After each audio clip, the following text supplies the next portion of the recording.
Good afternoon. A shooting involving the undersheriff's son has led to a messy battle between a whistleblower deputy and the sheriff.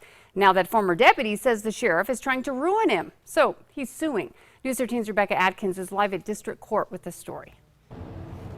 Well, Kim, it all started when the undersheriff's son shot and killed a man in a controversial shooting. When another deputy spoke up, he says the sheriff came after him.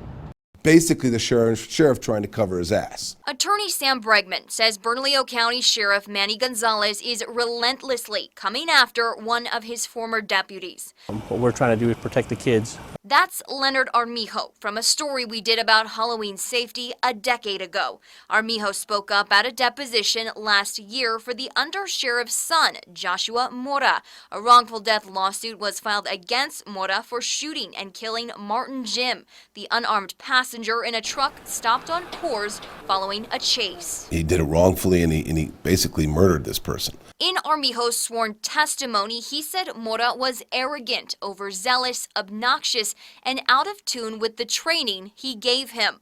He was very specific that as a trainer at the academy, that there's no way that Deputy Mora should have ever graduated from that academy. He went on to say that the undersheriff and Sheriff Gonzalez pulled strings to get Mora through the academy.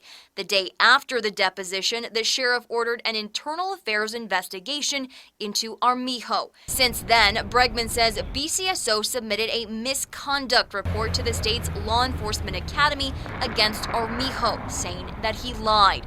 He just received a letter from the LEA that it's launched an investigation into Armijo. This is ludicrous.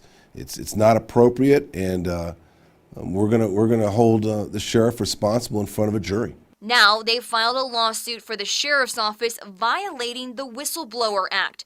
Bregman says because of the retaliation against Armijo, he left BCSO to become an officer at APD last summer. Leonard Armijo's a good cop, and he's going to continue to be a good cop regardless of this sheriff and his activities at the sheriff's department. Now, Bregman says the academy's investigation could jeopardize his client's certification, which he's required to maintain for his job as a police officer. The sheriff is not commenting on this case. Kim, back to you. Okay, thanks, Rebecca. Now, the family of the man killed by Deputy Mora did sue. The county settled the state case for $400,000. A similar federal lawsuit is still pending.